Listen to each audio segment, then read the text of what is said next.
Hey Earpers, welcome to the first episode of There's Something in the Air, where we're going to break down the Wynonna Earp pilot. This is going to be a spoiler-filled deep dive, so fair warning. You're here with BP, Monica, and Michelle, and you guys know me. One of the things that I like to do most of all is play a game called What's Your Deal? And it's basically where you just ask someone, what's your deal? And it throws a lot of people off. It's very interesting to hear the types of answers they give because it's such an open-ended question.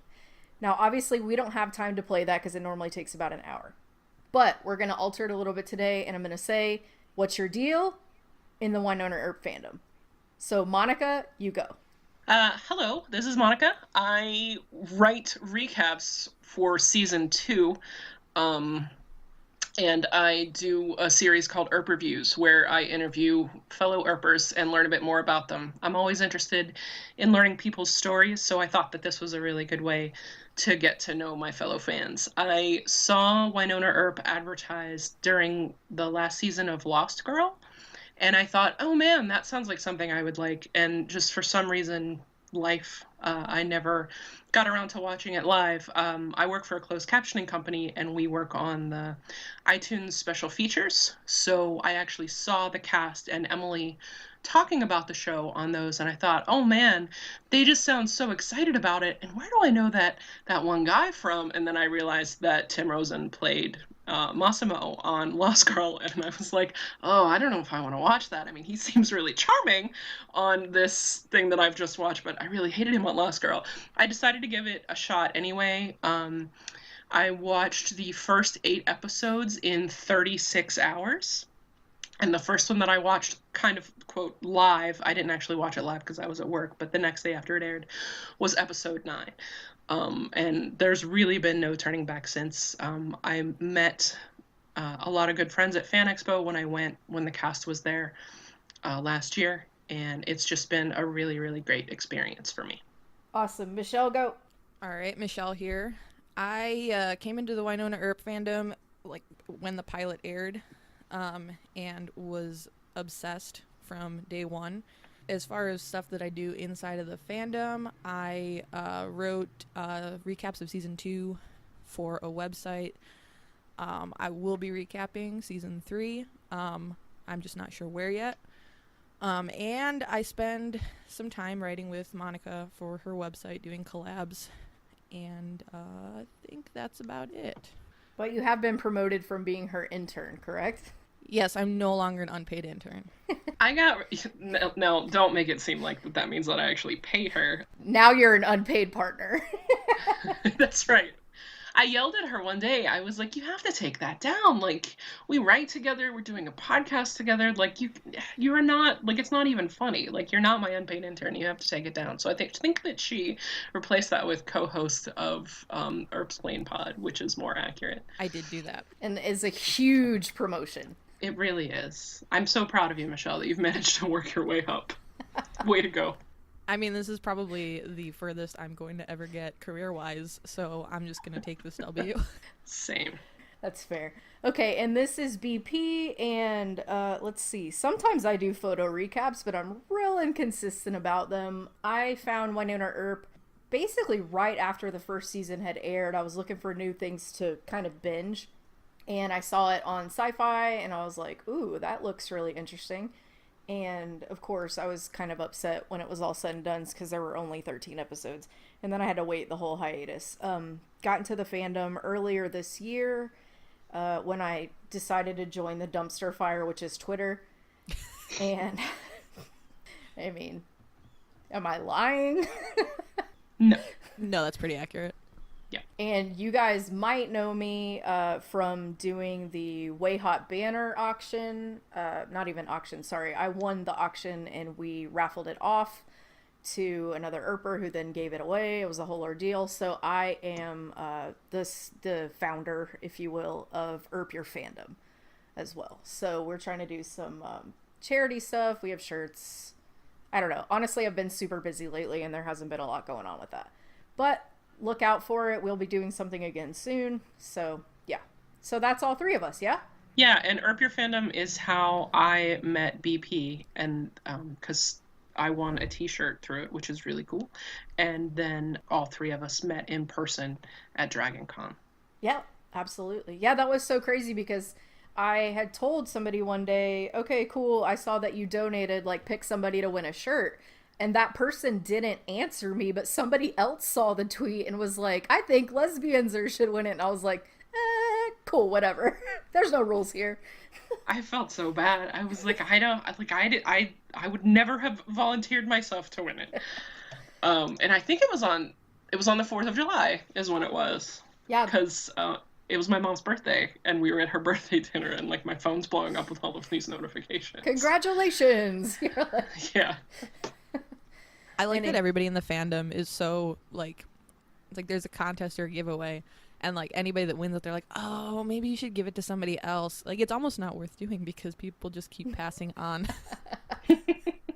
Yeah, we finally said, I remember us talking in the background with that because, you know, I had talked to Laura before that auction was ever done. Like, I messaged her on Twitter, or actually just responded on Twitter, and then I guess, you know, she messaged me back and was like, are you serious? Like, if you win it, you just want to give it away? And I was like, yeah. And she was like, okay. And but she like totally got in this with me. She's like, that's amazing. Like, let's do this. And when it ended, because she said, I was like, cool, well, we'll talk about it when I win. And she said, all right, you know, may the odds be ever in your favor.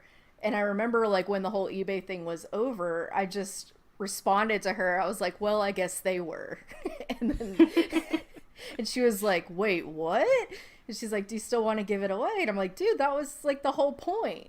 So we did that, and it was like, you know, everybody was like, yay, someone's giving it away. And then we chose the person who won it, and then they were like, yeah, hold on, I want to give it away. And finally Laura was like, if this is it, like, if this place doesn't find a home, like, I'm done with this, like, no more. Somebody has to stop. I'm taking it back. So yeah, well, because we found out later that until she did like a shipping label on eBay, it wouldn't let her get the funds out to the charity. So it was like, somebody has to take this thing. Damn it, Earpers, stop being so selfless. Yes. Stop being so nice. So then we felt bad because we're like, I was like, Laura, please don't think that like nobody wants your Way Hot banner. Like, I was just hoping that she wasn't gonna think like, oh man, nobody likes this. So Everybody likes it. If you guys had offered it to me, I'd have taken it. So Yes, she would have. oh, I appreciate that. I'm just not that selfless. If you guys ever need a giveaway to end, just give it to Michelle. Give it to Michelle. All right, cool. Let's break down a pilot, yeah? Yeah. Let's do it. Today we're going to talk about Season 1, Episode 1, Purgatory, aka the episode where we meet all of the main players of Season 1, except for Bobo and Nicole, and we find out about the Earp Curse and the Revenants, and we are pulled into a show that changed all of our lives forever. So let's start talking about the bus. Guys, what are our feelings on Kiersten? Clearly the most important person in this pilot. Kiersten, go. I love Kiersten. So did I. She's so amazing. I loved her. One of the first things I wrote in my notes, because I'm not even kidding, because I like to make this stuff up, I said, where is Kiersten going, and can we get a backstory? I know, right? Like, why are you dressed like that, drinking a chestnut latte? Where did you get that, first of all? And where are you going? Like, why are you on a bus? Like, we know why Wynonna is. We know the answers to all of that with her. But why is Kiersten, like, what? Here's my question. Kiersten, what's your deal? And I wish that she could answer it. There you go. What's your deal, chick? What's your deal? I really wanted to know that so badly. I was like, ooh, what's up with this? And I mean, okay, you're on a bus. It's the middle of the night. It's the only other person that Wynonna is talking to. Even though she didn't say who she was, you're like, obviously this is the heroine. So you knew that other chick was going to die. I mean, the minute that she spoke, you're like, oh, sweetheart, okay, you're going to die. But is it better that she was taken from us before she took our hearts? I don't know. I mourn Kiersten for everything that I don't know about her. So when I was at New York Comic Con, the people I went with, we were all playing this game, What If? And you would come up with something and be like, what if Sarah Shahi and Amy Acker were walking the show floor together? And then everybody loses their mind for a second. What if Kiersten, Mercedes, and Wynonna all met. That would be amazing. Oh my gosh. It's like the most badass girl band ever. Like, they would just have owned Purgatory and probably killed all of the Revenants in a day and a half. And started a punk band, right? I mean... Yeah, definitely. Yes, yeah. The universe might not have been able to contain that much awesome. I don't think it could have. Oh, Wow, that would have been that's great. so great. Yeah, those widows would have lasted like an hour. They wouldn't have stolen any faces.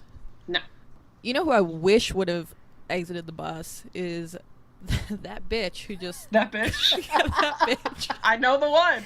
That fucking bitch who stole the bathroom from Kiersten and ultimately got her killed. But okay, here's the thing. How long did she think it was going to take her to pee? Like, you couldn't wait 30 seconds until that one was done? Like, I feel like it took more than 30 seconds to go into the Badlands and find a place to pee, because she was, like, in there deep, too. Like, I don't know. I mean, I get it. Like, she went really far, is all I'm saying. I was watching that. I just, like, shouted. I'm like, where are you going? Just, like, go to, like, behind the bus and pee. Why are you walking, like, a mile into the woods to pee? People, like, completely unnecessary. Ridiculous. And I realize that the answer to this question is because it furthers the plot. And that's going to be the answer to quite a few questions, I think, during this. And that's fine, but, you know, like... It didn't keep me from yelling at her. Sure. I shouted. Yeah, I've watched the pilot a whole bunch of times, and every single time I've just been like, Kiersten, what are you doing? Stop it. It's so funny, though. I just want to point out how kind of we all have the same thought processes and why we can mesh. Because in my notes, I literally wrote, it's dark, girl. There's no reason to go that far into the woods to pee. Oh, and by the way, when you hear growling, you run. Like, Yeah. I know. Because seriously, okay, like you guys said, the bus was stopped, okay?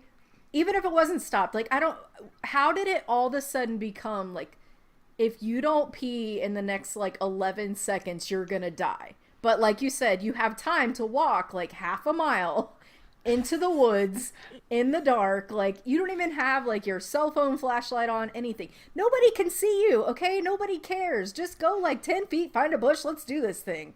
I mean, maybe I just don't have, like, as much shame as poor Kiersten. I would have just been like, I'm just gonna, like, walk to the side of the bus, and I don't care who sees me peeing, because I'm not gonna go into the woods. Yeah. Yeah, because, you know, obviously there are not a lot of cars on that road. And I feel like if you had, like, gotten really close to, like, the back corner, you know, no one really would have been able to see you, I think. Or just, you know, who's gonna stand there and be like, oh, man, now I get to watch Kiersten pee? Like,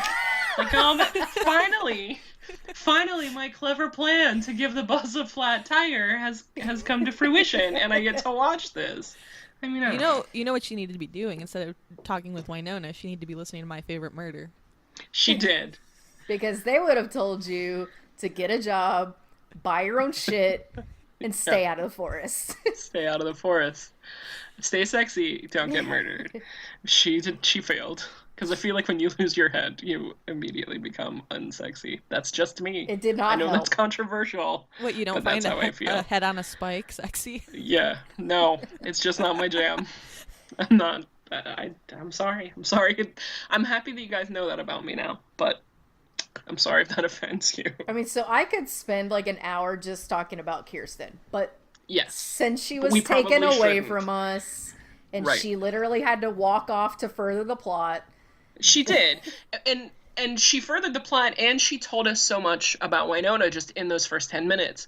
Like, the entire episode, we're told by Gus, by Nedley, by Wynonna herself, that she's just such a quote-unquote bad person. But you know what a bad person doesn't do? They don't get off the bus in the middle of nowhere and help someone they had just met 30 seconds before. Yep. And I feel like is a huge character point for Wynonna, even from the very beginning. Like you said, we're told, like, this person is bad news. She, corrupts everybody around her. She ruins people's lives. And she believes that about herself.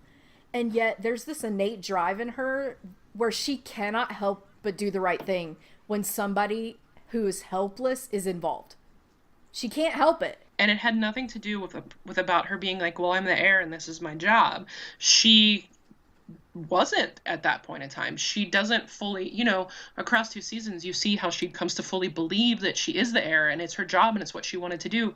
But, at that point in time, she didn't feel any of that. She just did it because of who she is, because it was the right thing. And that just, I don't know. It just tells you so much about her. She thinks she's awful, and yet she still does. She's still the hero.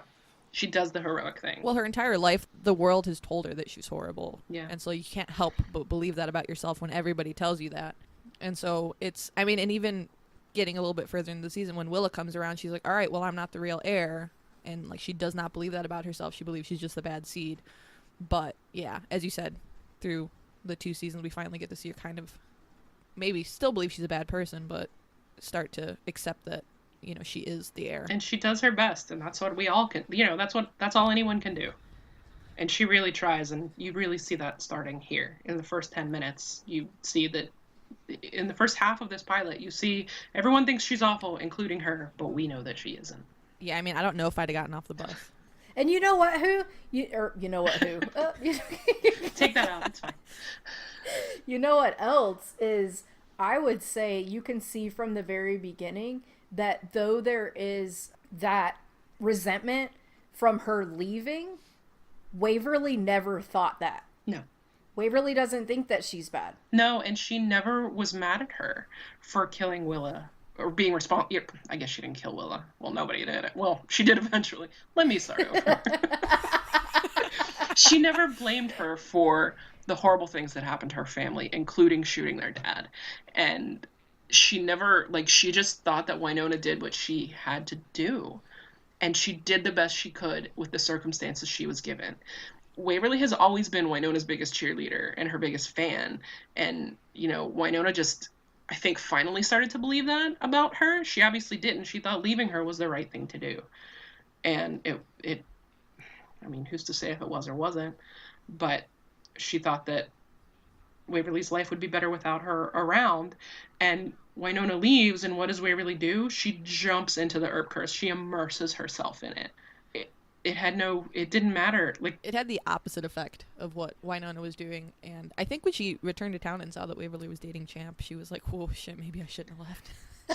I don't care how limited your dating options are, especially now because we know that Perry is a guy who lives in Purgatory, or at least lived in Purgatory. And man, Waverly, he's definitely better than Champ. Just saying. Everyone is better than Champ. Perry was awesome. Yeah, Perry was awesome. I noticed this time watching through that, and I just didn't pay attention to it really the first time. I don't know why I didn't really feel like it was relevant. But Champ is the one that pursued Wynonna. It wasn't the other way around. She wasn't like, oh, let me play the wily temptress now and see if I can, talk something out of this guy. He immediately starts coming on to her and is like, let me take you up to, my girlfriend's apartment? What's up with that? He acts like it's his. He's like, I have a key. But then you don't really pay attention to the background. I didn't when you first watched the pilot. And then, after second and third, 12th rewatch, you're like, oh man, look at that cowgirl picture on the side and all of these women's clothes. And yeah, you have a key, but obviously that's not your place. Ugh, so gross. And she still doesn't break up with him. He hits on her sister, and she still dates him. Come on, Waverly, you can do better. And I don't just mean because of Officer Hot in episode 2. Nobody is better than him. Dating no one. Well, Waverly doesn't have a lot of self-confidence. The reason that everybody in Purgatory loves her is because she's constantly trying to prove herself to everybody. So it makes sense that she would stay with that man-child. Yeah, because she's whatever you want her to be. Yeah. That's just who she true. is. And everybody loves that. Everybody wants the person who, who reaffirms them and acts exactly like they expect and makes them feel all better. So she's kind of, she's kind of everybody's biggest cheerleader in that way. She's not mean to anybody. She just acts the way that she thinks everybody expects. And of course people respond to that. So are Champ and Wynonna the same age? That's a really good question. Because she said to him, you never paid attention to me in high school, and now you're you're hitting on me. It was written much better than that, but that's paraphrasing.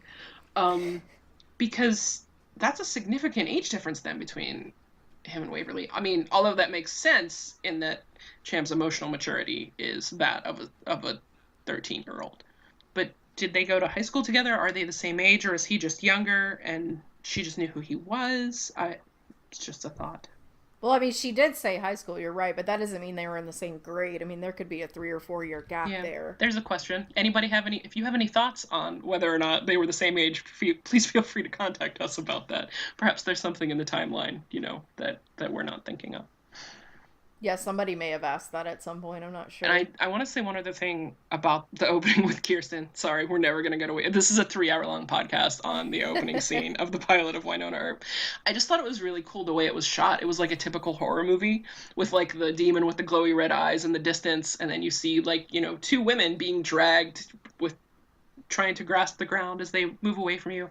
But like Buffy, it kind of turns that trope of the heroine in danger kind of on its ear with Wynonna because she fights back. I just thought it was really cool. When she's laying there, when he kind of, okay, so we need to talk about that demon. But okay. When she's laying there and she kind of has that moment where, you hear the happy birthday tune start playing, and it is like the creepiest happy birthday ever. Now, first of all, I don't really understand why that would be playing, because I highly doubt she changed her own ringtone to be happy birthday. And it's not like you can force someone else's ringtone. But that's cool. That's cool. We play, maybe it was just vibrating and that was the background.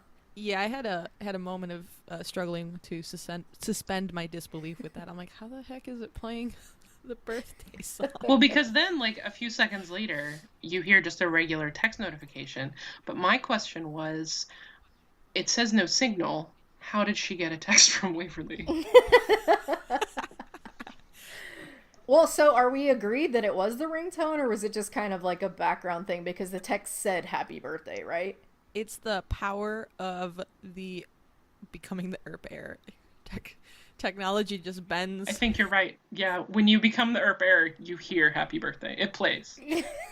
A creepy music box somewhere in Purgatory plays, and it echoes all throughout the land. It's a beautiful thing. Yeah, I'm glad we've worked that out.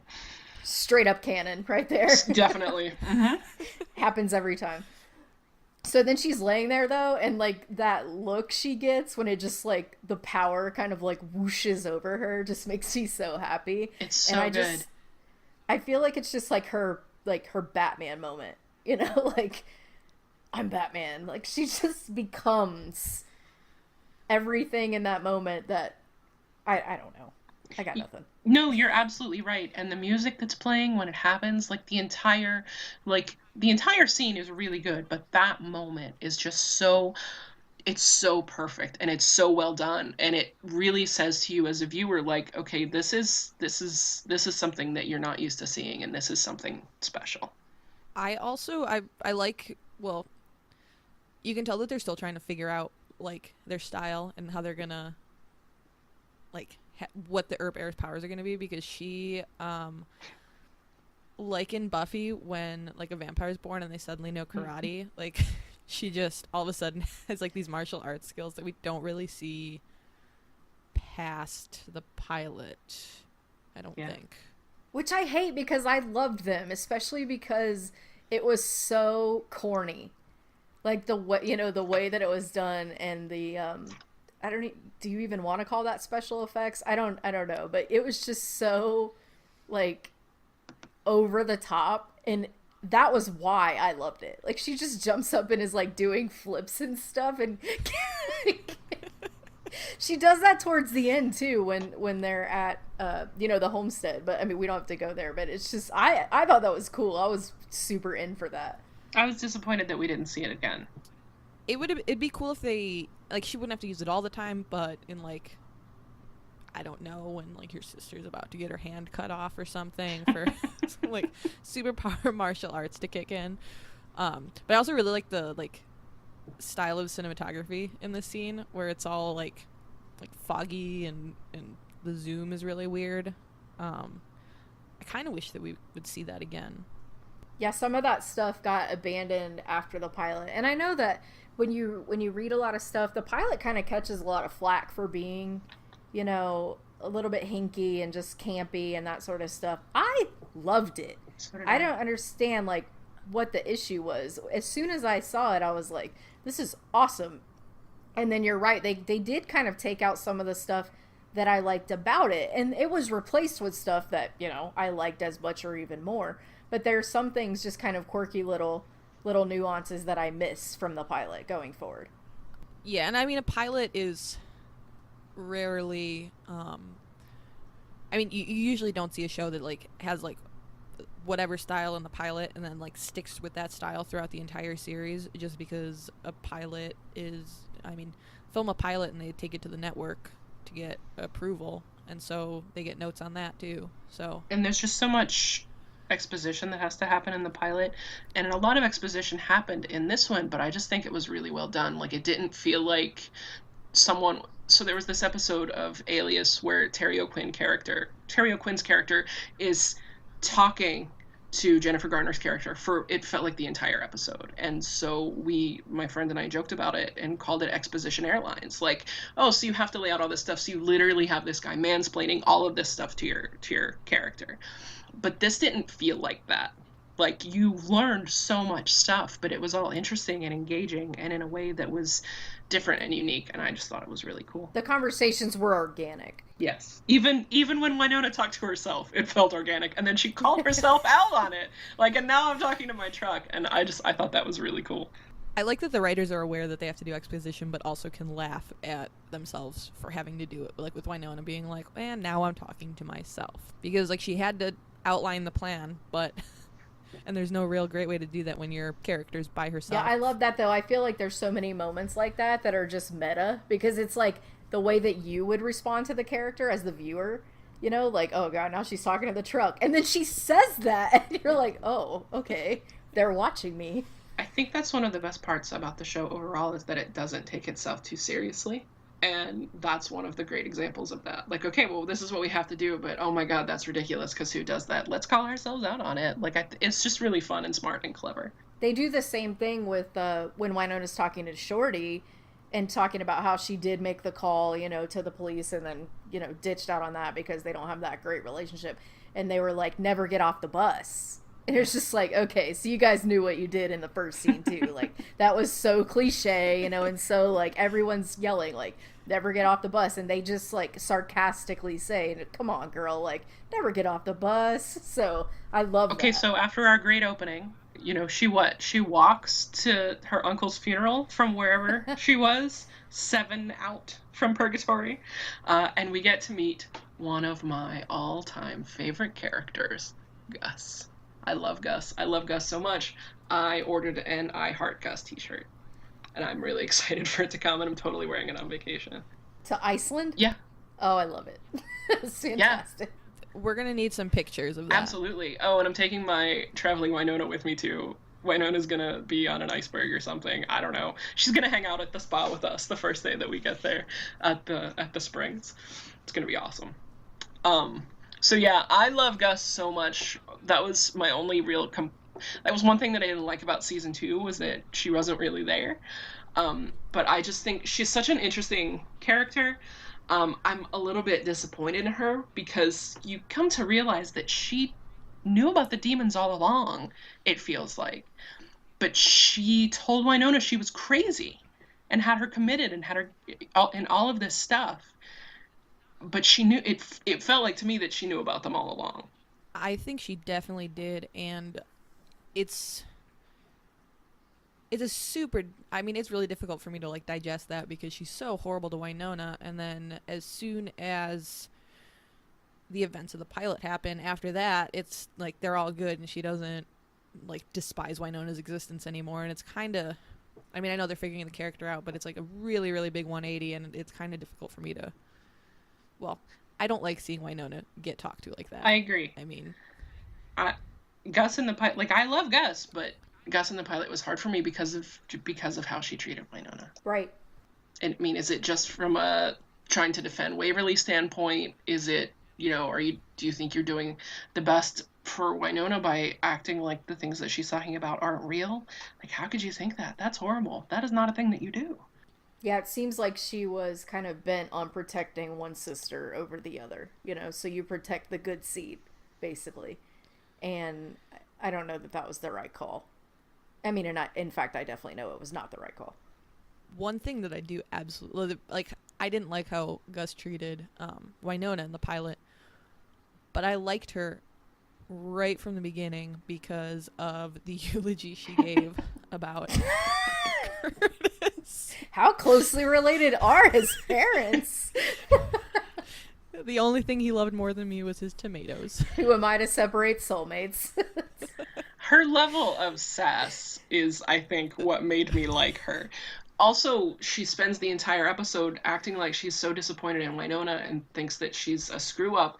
But then when she gets attacked and Waverly is taken, she obviously has all of the faith in Wynonna that she will fix it.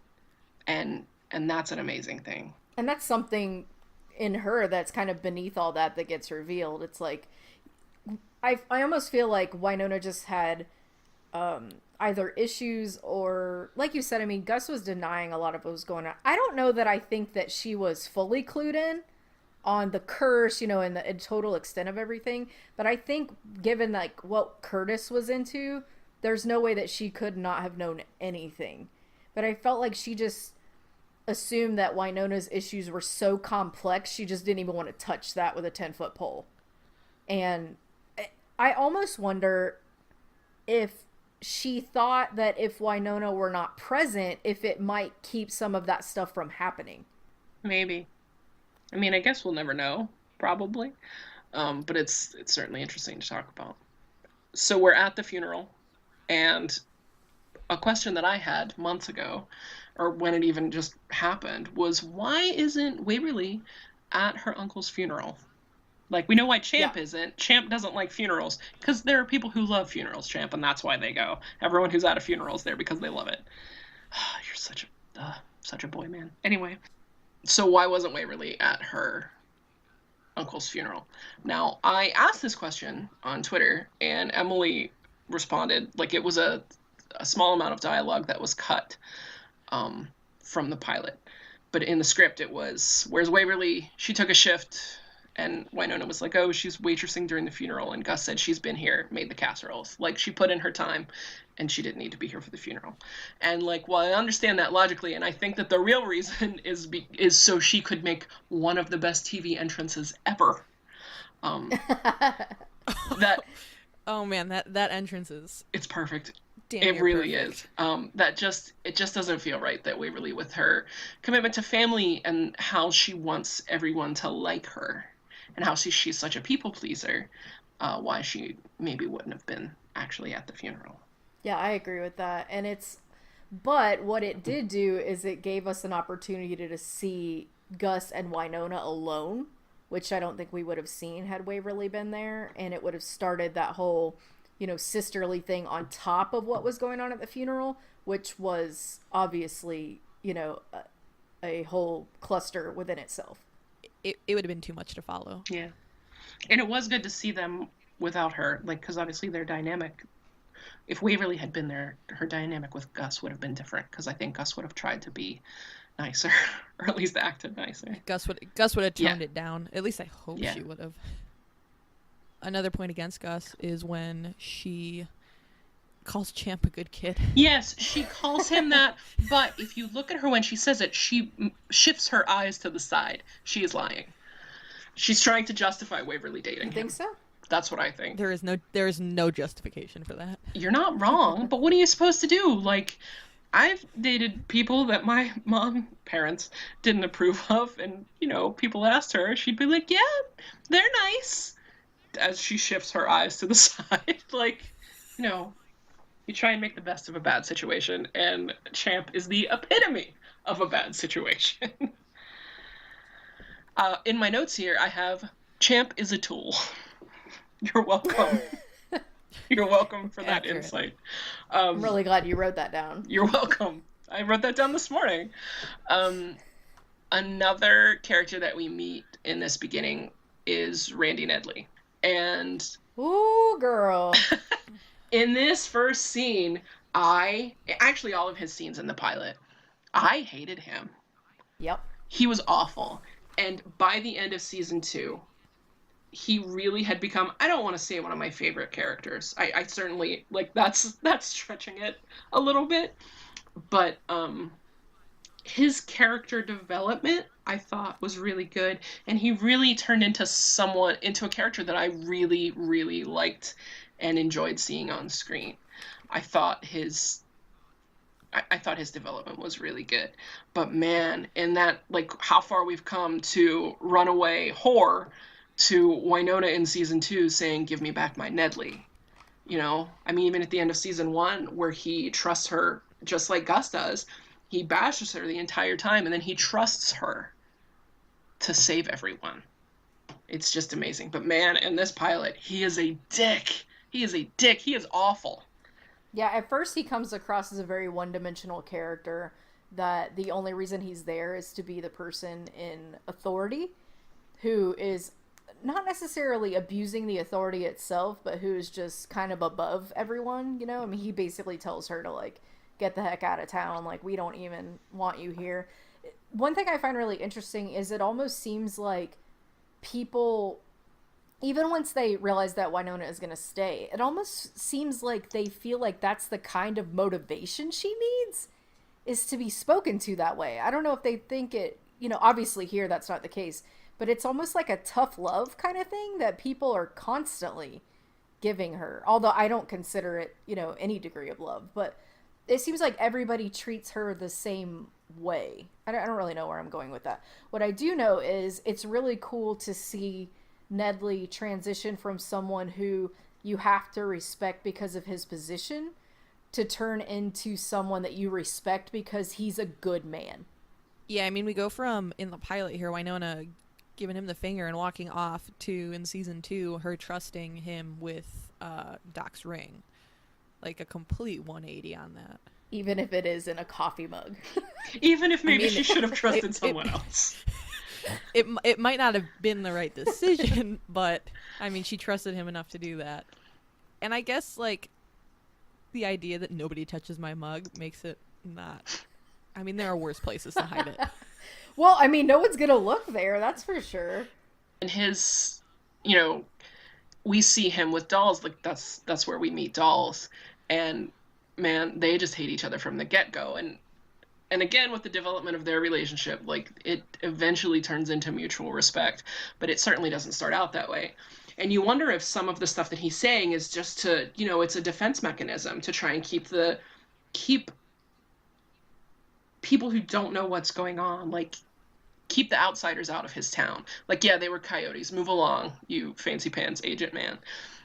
And he's just trying to project this persona that is trying to keep people away.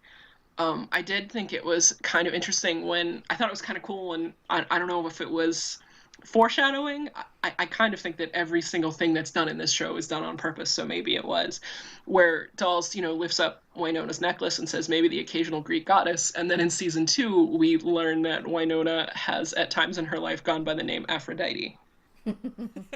So I thought that was kind of cool. Again, don't know if that was on purpose, but I choose to believe that it was. Petition for Dolls to hereforth be referred to as Fancy Pants Agent Man. Change approved.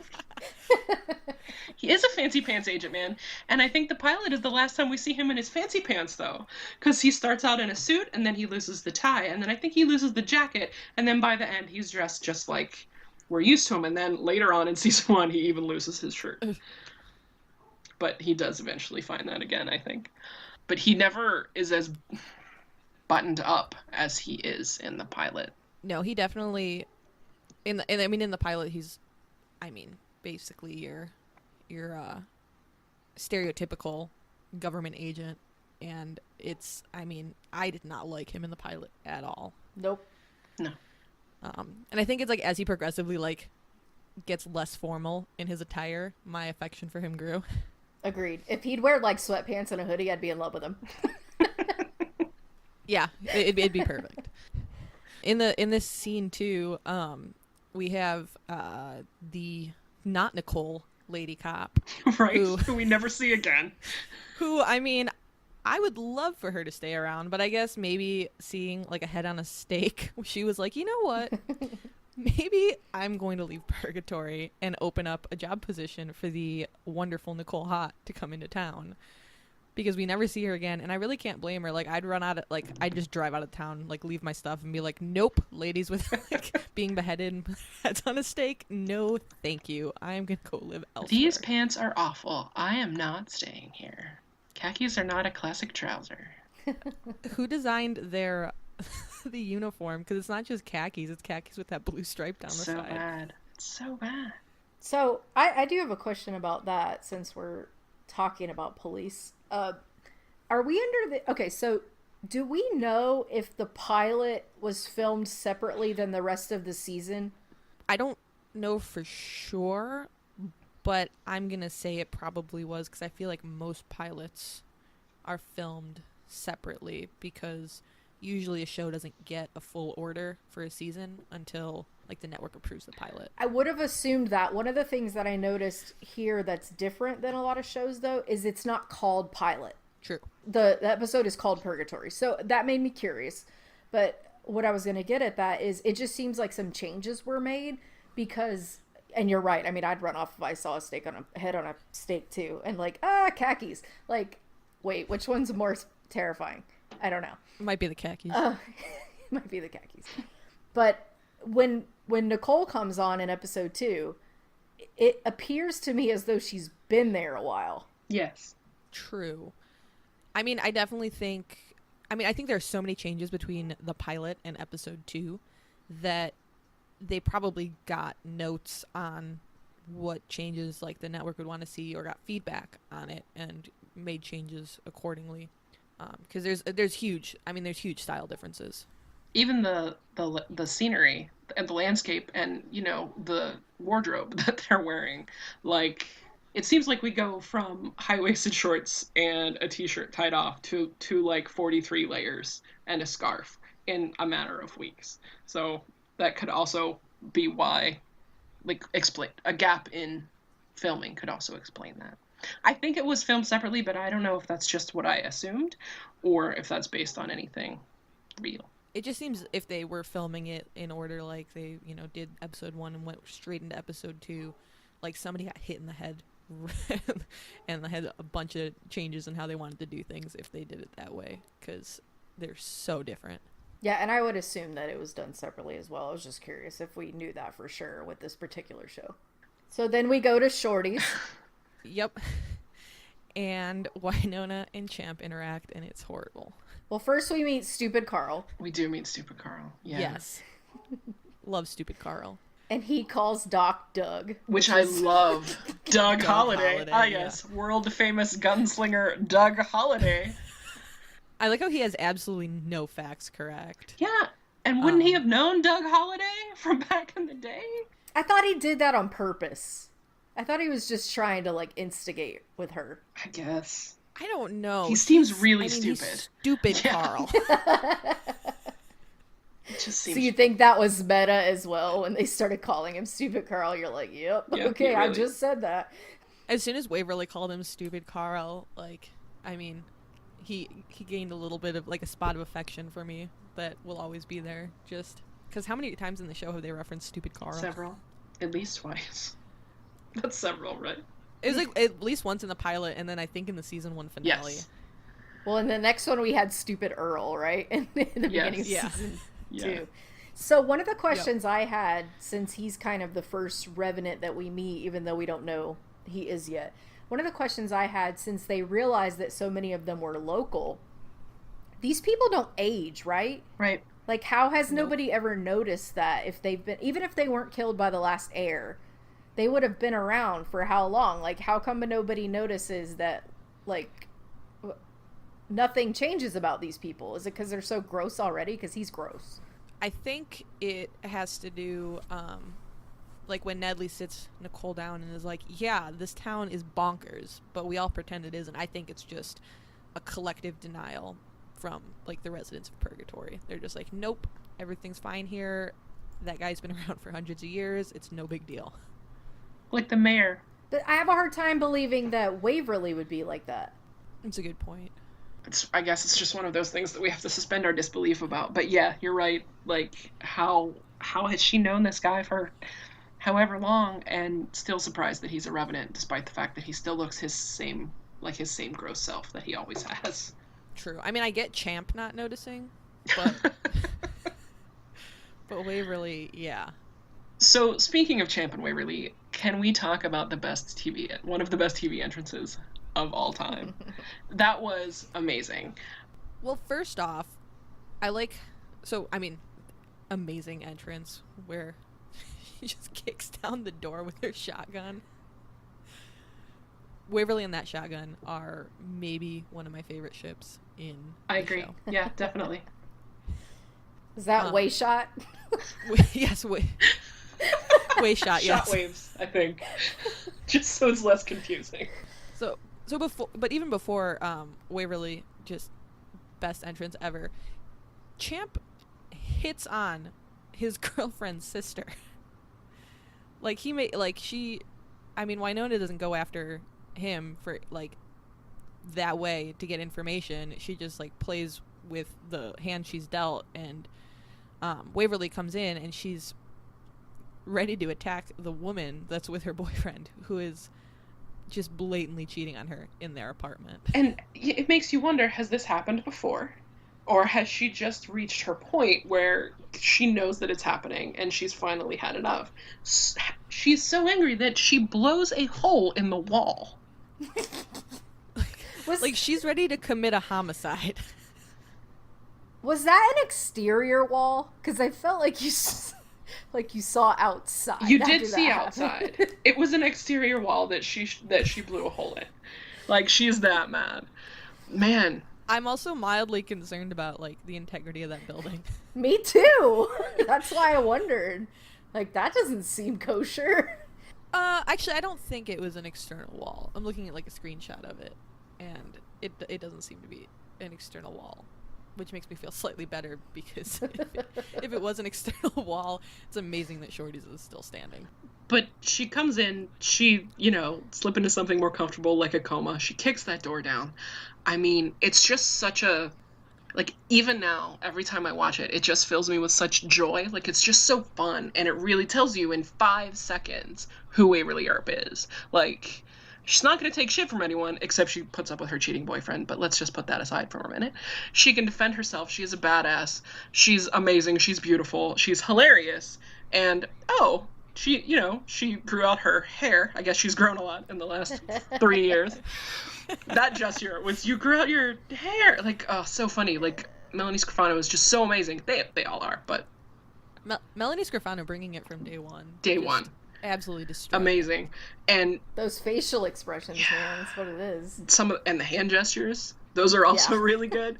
But this entrance is just so good. Dominique's facial expressions for all of this, and then their scene afterwards where they're talking to each other as they're walking through the town, how their relationship as sisters has grown from Waverly shooting at her because she didn't know it was her sister, but shooting at her. And then at the end of season 2, just the journey that they've been on, it's just so amazing. I like the romantic relationships in this show, and this is not a surprise to anybody who's listening, probably, if they've ever talked to me or read anything that I've written. But the Earp sisters are by far my favorite relationship in this show. It's the heart of the show, and it's just so amazing, and that's what I'm here for. But it's really cool to see how far they've come. Yeah, 100% agree. And I think that this scene is when we all start to fall in love a little bit with Waverly Earp, because it's just such an amazing entrance and such an amazing character. I think it's great. I mean, it's difficult not to fall in love with her when she kicks down a door. Yeah. Wielding a shotgun. Just firing a shotgun. Not even looking. Yeah, she didn't look to see who it was. She didn't aim for all you know, she was shooting at Champ. If she were shooting at Champ, she would have hit him. Waverly Earp is an excellent shot. If I know anything about her, it's that she doesn't miss if she doesn't want to. I think she just wanted to scare them. Absolutely. Yeah. It made me laugh, when she busts in and was except his girlfriend is coming to save him. He would need saving. Ugh. I mean, he plays, the stereotypical damsel in distress. Yeah. Pretty much every time that he's like featured in an episode. He's such a tool. And while I don't like that with him, obviously, because he's just, I mean, talk about he really is another one-dimensional character. He never gets developed, and that's fine, whatever. But the thing that's cool about them flipping so many tropes on the head is it's the guy, who's helpless and who needs assistance and who's tied up, and like that happens multiple times on the show where it's like, no, these girls, man, they can get shit done, like it's fine. And you just see that so rarely in anything, TV, movies. I mean, I see it in real life, but it's so rare to see that on any screen in any fiction, and that's just one of the 11 million things to love about this show. Yeah, and they do it so seamlessly that when I first watched it, it didn't even hit me that like all the women were the heroes and all the guys ended up being either the victims or the bad guys. Like it just, like they tell the story so well that I didn't even like pick up on how different the show is in that way, because just amazing storytelling outside of destroying tropes. Right. And the men that do end up becoming part of the hero squad, Scooby Gang, they're not threatened by the women's abilities, which is amazing to see from the standpoint of a male character as well. Yeah, no, they know that they're like playing second fiddle to the ladies on the show, and they just roll with it. And especially Doc, he's so oftentimes like the comic relief, which is, often relegated to a female character or like a dorky guy. But he is, this extremely handsome man and a great character in his own right, but he often just provides some much needed humor, sometimes just from like, you talk about Melanie Scrofano's face, man, Tim Rosen's facial expressions, hilarious. Like he's just so perfect as Doc.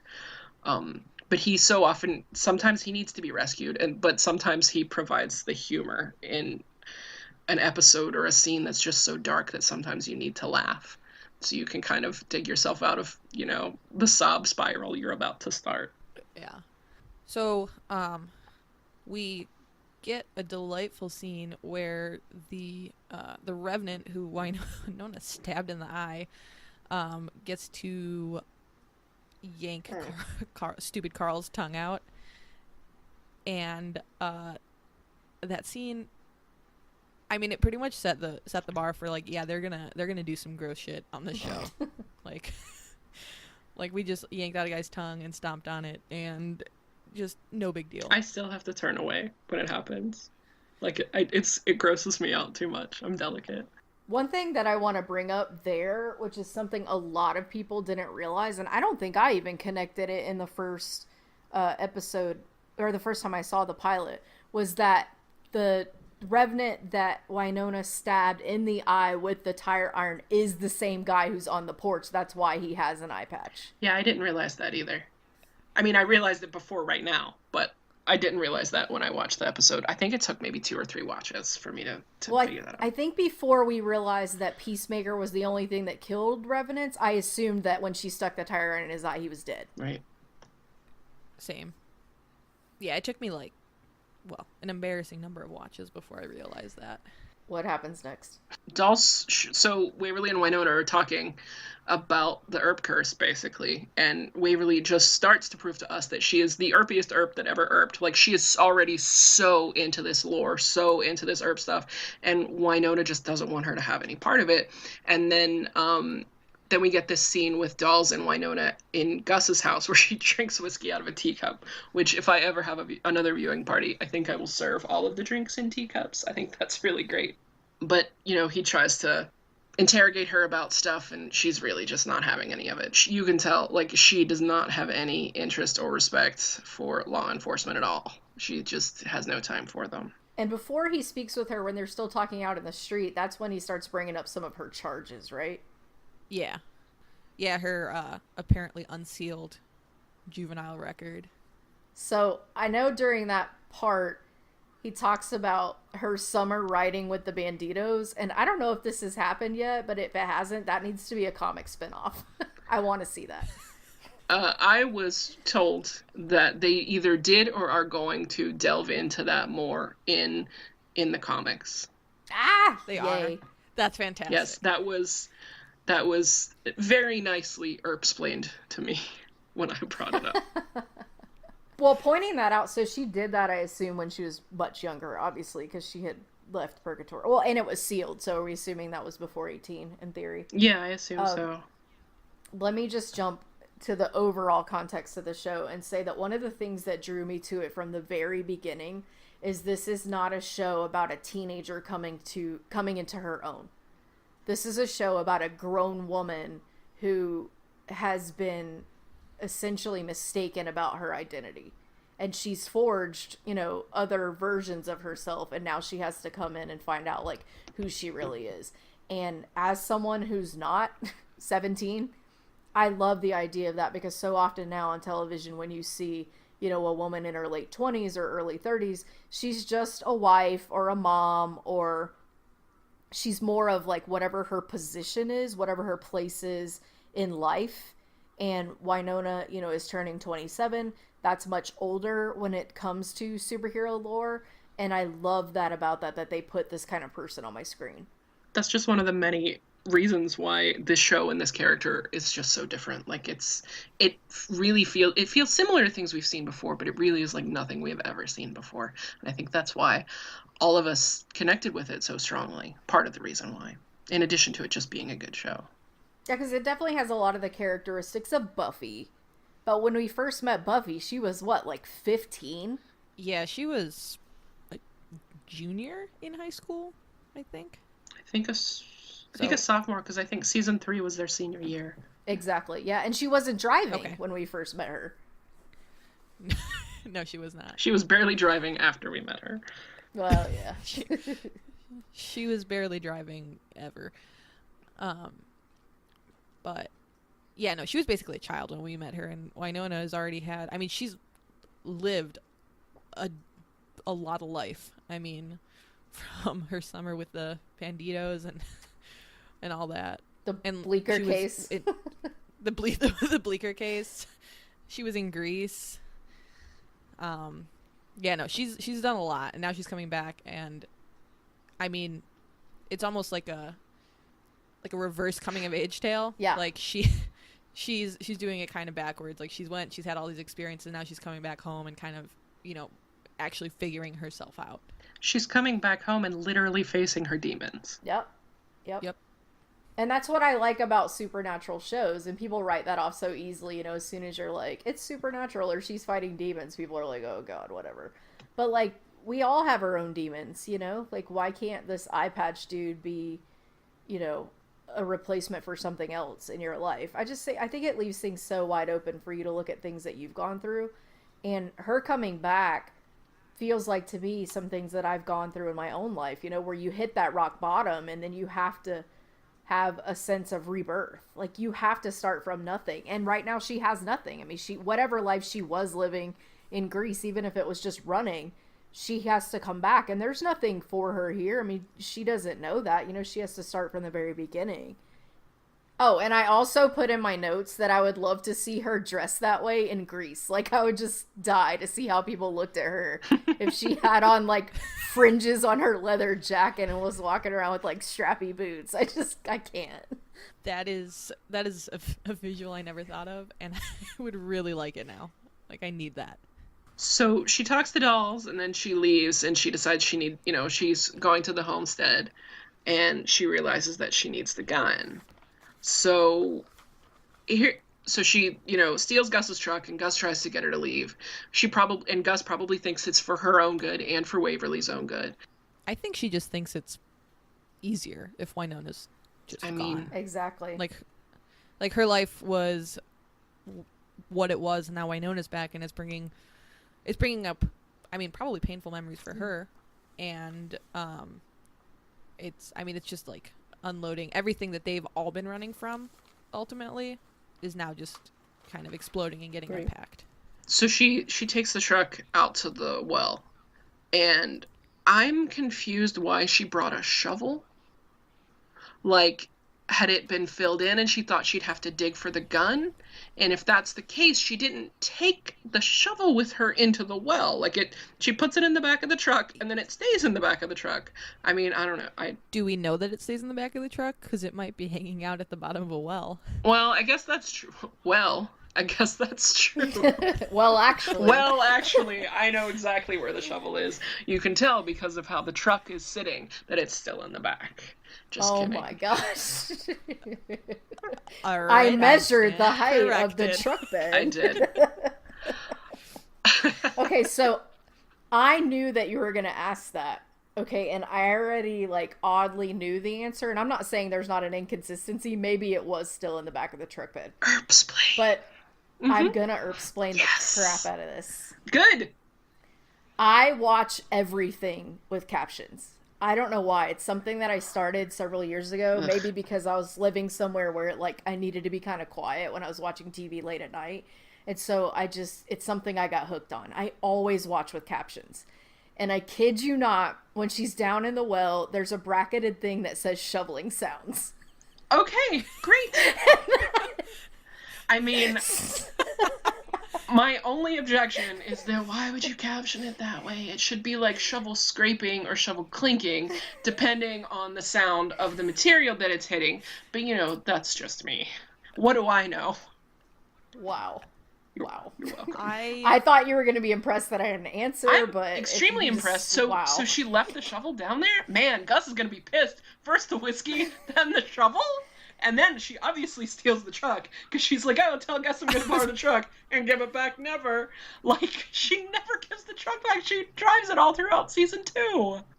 Well, I think the shovel would have been hard to bring up. Like, I assume when she was going down, she just chucked it. Man, can you imagine if you're Doc Holliday in that well, and you just hear a shovel? Like, oh, what in tarnation was that? That's what I assume he said. Is that shovel sounds I hear? That's what the captions say. Shoveling sound. I like, so the rope that she brings with her to climb out of the well, I'm super impressed that she was able to climb out of the well using that rope, because that would have destroyed her hands. That is the ghettoest rope. Seriously. It's like for like hay bales. It's like normally when you're climbing a rope or like something, the thicker it is, I mean, it's easier to grip onto. And so, like, this is just like a shoestring.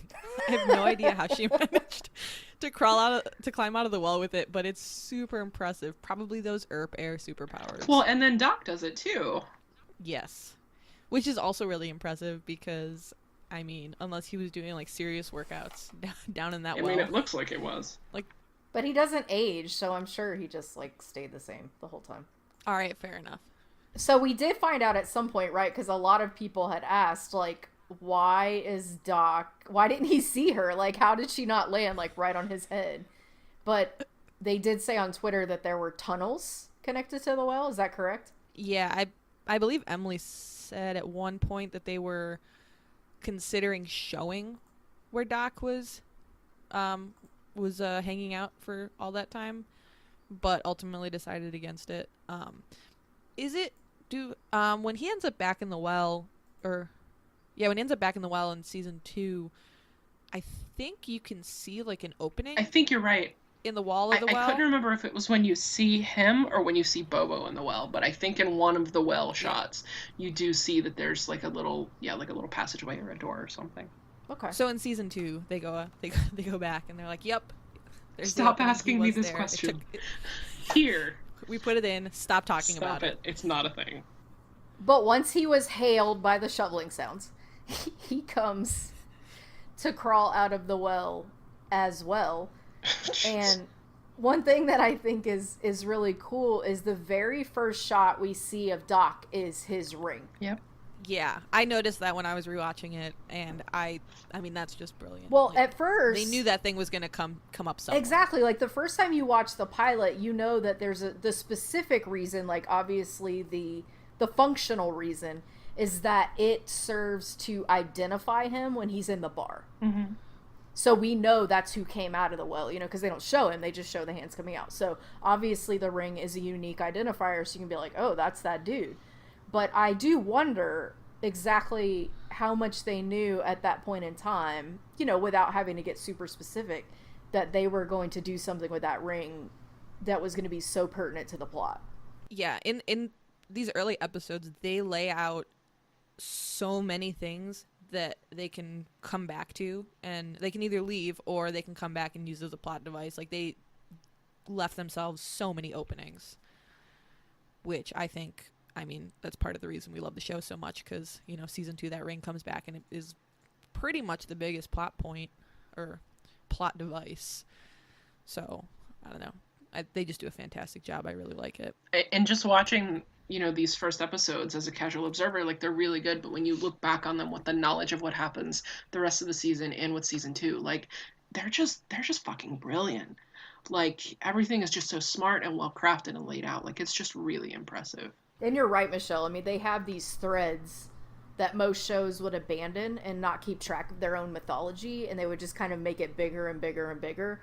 Where in a lot of ways, like, this season, it became bigger because it wasn't just about the revenants, but as far as, like, all the pieces, it seems like they're deliberate enough to not abandon things that they've already put out in the show. Yeah, they're doing a really impressive job of keeping track of things so far. Because one of my favorite shows, Pretty Little Liars, they laid so many track and they had so many different plot lines. And by the end of the show, there were so many plot holes because they just didn't follow through with things that it was borderline infuriating. So hopefully they keep it up, because I really love how well they're keeping track and maintaining their mythology. That's how I felt about Lost. Oh my god, Lost. I had to give up on that show. It just kept getting bigger and bigger and bigger, and there were no answers, and it was like, come on, guys, like, you've already thrown all this out there, tie it up, you know? Like, if you were to create, like, a Waverly murder board trying to track Lost or Pretty Little Liars, you just go insane. Are we up to the murder board? We have the brief interaction with Wynonna and Dolls at the well, where Wynonna barely does sober these days. And we see, no, she has a couple of flashbacks to when she shoots Ward and kills him. And in between these two scenes is when one of them happens. And I just wanted to talk really quickly about Peacemaker. Knowing what we know about Peacemaker, the fact that it feels like we needed to have its, for lack of a better term, consent for Wynonna to shoot her dad. And now, we didn't see it necessarily, well, we didn't see it as she pulled the trigger, so we don't know what color it glowed, if it glowed at all, or if it just decided to function like a regular gun. But I just think it's interesting, especially what we saw in season 2, that it let itself shoot Ward. And let Wynonna, who wasn't, at the time, wasn't the heir, and wasn't 27 yet. I just found it really interesting that she was able to use it to kill her dad. Well, as far as, like, Peacemaker consenting to her firing, I mean, her intent, because I mean, the mythology of Peacemaker is super interesting, and it's been growing and developing, and knowing what we know now about it being semi-sentient, I think it has something to do with the user's intent, and so I don't think she was aiming to kill her dad. She wanted to take out the revenants that were attacking her family, so, I mean, that would kind of be my justification for why it consented to being fired by a very tiny Wynonna. Well, nobody else has tried to fire it in our experience, right? I mean, besides Waverly, but nobody else has just had it when they weren't shooting demons, because what I was going to bring up is that right when after Wynonna got it, she went out to do some target practice. And what we found out was that essentially when Peacemaker is not sentient, it's got real shitty aim. It's not a great gun. I yeah. thought Dolls tried to shoot it. I feel like he did try to shoot it at some point, and it was when Wynonna got kidnapped. Okay. Wynonna and Champ got kidnapped. He tried to shoot it, I think, and it didn't work for him either. Yeah, I'm not 100% sure. But I do want to say, in that scene where Wynonna is doing some target practice with Peacemaker, we really get to meet one of my favorite characters of the show, that Purgatory sign. Like, so great. I want, like, a poster with a Purgatory sign for my office. I love it so much. So I have a question about the Purgatory sign, actually. And this jumps ahead a little bit, but you know how we do. Whenever Wynonna leaves Shorty's to go to the homestead, she passes the Welcome to Purgatory sign. So which one is where? Is it's almost like one of them is not in Purgatory, which is fine. I'm sure it's still in the Ghost River Triangle, so great. But is one of them actually not in the city limits, if you will? I don't think the homestead is in Purgatory proper. Yeah. Because it's pretty far Obviously, out there. yeah. I think so too, and even if it were, that doesn't necessarily mean that you wouldn't have, the way the roads would work, you wouldn't have to go outside of the city and then come back in. It's possible that that's the case as well. Now you're explaining how roads work to me? Well, I mean, only because you seem to need it. That poses kind of an interesting, like, if they need to drive out of Purgatory and drive back in, like, whatever.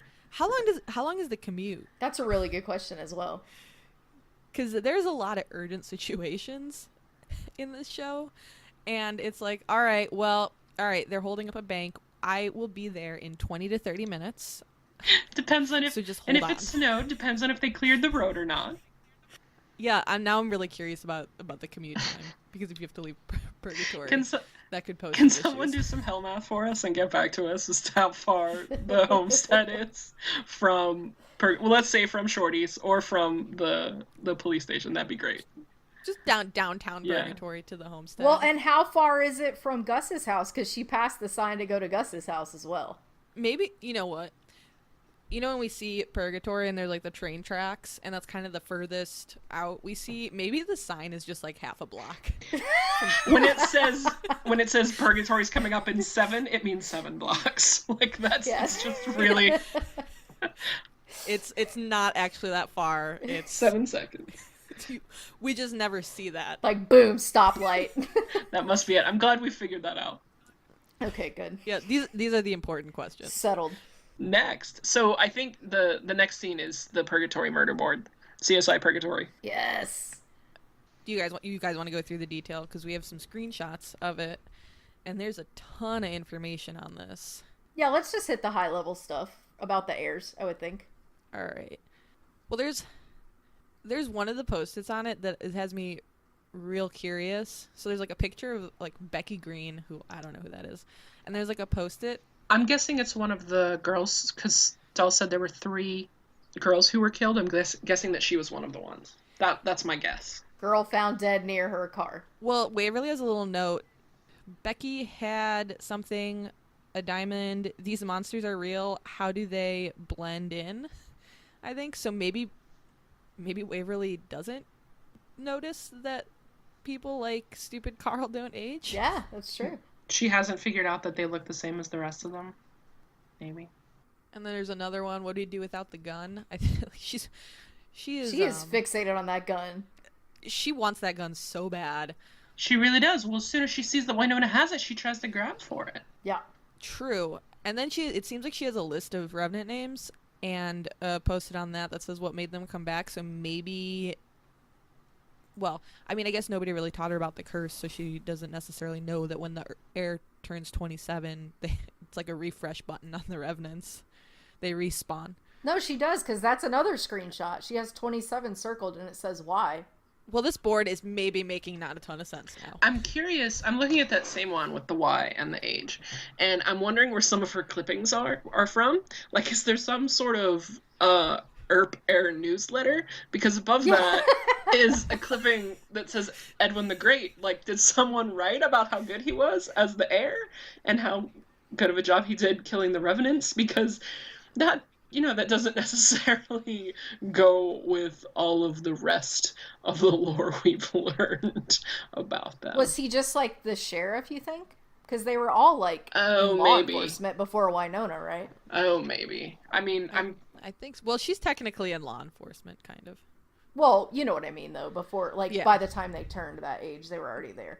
Yeah. So a couple of the real high-level cool things that it shows here is she has pictures of some of the previous heirs, and so it shows that Edwin Earp, which we know as the 1 year wonder, right? And he ties back into the plate that's in season 2.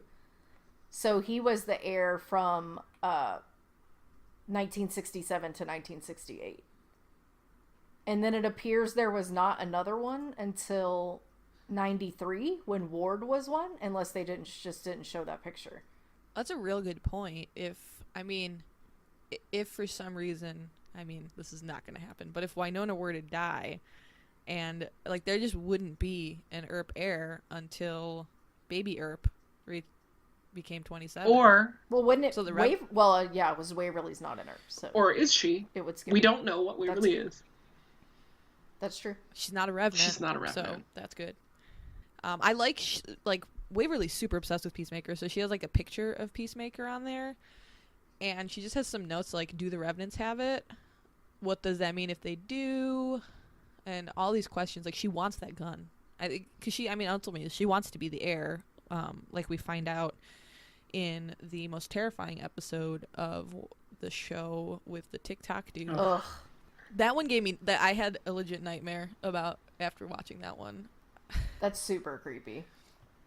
So the post-it, though, that has the 27 on it, now that I'm looking closer at it, here's what it... So it says Y, right, above 27. And it says that's the heir's age. And it says, when Willa died, how does that affect the curse? Will Wynonna be the next heir? So Waverly's basically just trying to figure out how this entire thing works. But we're all kind of in agreement. The reason she's trying to figure out how it works is because essentially she wants to end it herself. Yeah, she's pretty... she got all of these online degrees in just everything, pretty much. Because she wants to be as prepared and equipped as she can to try and end the curse. Like, it's kind of been her entire life's focus, it seems, at this point, is doing everything that she can to either become the heir or be prepared to deal with it even if she isn't. She just wants to help. She wants to help end the curse. She wants to do it herself, but if she can't, she's willing to take whatever part she can. She says, I'm ready to help. Like, she is here for it. This is her purpose for being on this earth, is to help do this. Yeah, and Wynonna could have reacted better too, finding out that Waverly's kind of gone a little bonkers with having, the conspiracy theory board. Your scrapbooking habit is taking a dark turn. But I really do like the interaction or the argument that they have here, because you can, while Wynonna's insulting Waverly and saying a lot of shit to her, you can tell that all of it comes from like her just wanting Waverly to be okay. Like, she will, she kind of views herself, I guess, as like the sacrificial lamb of the family. Like, she'll take all of the shit and she will, be the villain and all this, as long as it is protecting Waverly. So I think it's pretty cool to start seeing that dynamic really, really fleshed out even in the pilot. Right. And she wants to take Waverly with her. She just wants them to both get out of there. That's really the only other person that she's, immediately concerned with. She's like, I went to get this gun not so I could become an heir. I went to get it because we could sell this mess because everybody's, obsessed with our great-great-grandfather. And get on a bus with me and let's get out of here. Yeah. Because she's still, she's very reluctant, and she doesn't want to face her past. So anything she can do to run, and if she can, protect Waverly in the process of running, like, she's all for that easy way out. So after that, I believe we cut to Wynonna and Doc's first meeting. Yeah, and it looks like from the screenshot that I had taken that the whiskey that she's drinking, that she's serving herself, is called Crossroad whiskey, which is subtle. Yep. Because she, tells Waverly she wants to leave, and she's literally at a crossroads in her life to decide, does she leave or does she stay? Yeah, does she face not only her past, but her entire family's past, and what they've put on, on this town and whatever. And one of the cool things right before they get to that scene is, I thought it was amazing to see how Waverly, being 6 years old, was able to reason out what Wynonna did, in shooting Ward was an accident. And Wynonna has never been able to forgive herself for that. But Waverly doesn't hold it against her in the slightest. And she was, being so young, you would think it would be super easy to get bitter about that. Because why would she even have to rationalize it? It's just like, my dad's dead, you're the reason I hate you, you know. But she, even then, she's just such a deep character who susses out people's motivations and wants to understand, you know, she has so much empathy. Well, these two Earp sisters are each other's biggest fans. And you see that, I mean, you see that everywhere, but you see this really with Waverly thinking about Wynonna, and you see it with Wynonna thinking of Waverly in season 2 when she starts to date Nicole. Like, hey, no, you're the best person. Like, don't lose yourself in a relationship. Realize how good you are in and of yourself. Because, you know, Wynonna, like, that's her number one motivation is Waverly. And it has been. Yeah. For almost the entirety of both seasons. Absolutely. So she's at that crossroad, and we get to see Doc, which we know... Well, we know that he's the guy that came out of the well. I guess we don't technically know that it's Doc yet. I know that when I watched the pilot, by then it said it in the description, so whatever. But I don't think that was a huge surprise. No, I mean, he's credited. Like, Tim Rosen's credited as Doc Holliday, so cat's out of the bag on that. His mustache really came a long way from this pilot. Because, man, it is a little bit skimpy. I mean, I guess there was no sunlight. I mean, to be fair, he's just lucky to be alive. But, like, it is not the luxuriant, wonderful mustache that we have grown to love. No, it is, I mean, it's on its way. It's good groundwork, but it has a ways to go. Yeah, and Doc goes ahead and calls Wynonna a prostitute, which is great. I love that. Oh, I just figured you were a prostitute. Well, who didn't? I love his snark. He's so great. I do like they kind of have like a Wyatt off, like who knows more about Wyatt. Yeah, I love how he plays kind of dumb at the beginning, like, oh, look, there's initials here. And she's like, yeah, blah. And then he's like, well, actually... No, She-Well actually's him. My mistake. He plays so dumb, like, oh, how vain is it to inscribe your own initials, you tool. Well, She-Well actually's him. Exactly. Well, she Earp-splains the gun to him, and then he goes ahead and Earp-splains, like, Wyatt's entire life to her. Yes. Well, actually, he wanted to be a farmer. And then Doc has the very best line of this entire pilot, which encompasses more than I think a lot of people would have picked up on. I think the writers knew that this was going to be a huge theme in the show, but maybe, you know, not everybody else, they might have taken it as a passing line. But when he talks about how Wyatt wanted to be a farmer and then the OK Corral happened, and he just said, sometimes life chooses for us. It's a great line. It's a great line, and it pretty much is, I mean, if you needed kind of like an overarching theme, he's just like, hey, this is what the show's about. Yep. I agree. It's about kind of your own autonomy and how much do you really get to choose what happens in your life, and how much of it is just reacting to, you know, the things that are chosen for us, the things that happen around us that we can't control. And sometimes the best thing you can do is just make the best of the bad situation that you're put in. You can't choose where you are, but you can choose how you react to it. Exactly. Yeah, it's kind of finding a balance between who you are forced to be just based out of circumstances and, you know, coming to your own, and, you know, finding the balance between what you have to be and who you are, kind of. Well, and part of this that plays into this show, Monica, I'm going to give you what you want. I'm going to give you a Hundy spiral. Oh my God. Yeah. Guys, remember, I only have 40 minutes left, and then I have to go and get ready and leave. So please keep that in mind. Please, Hundy Spiral. Please, listeners, please ignore the tapping of the keyboard that you'll soon hear.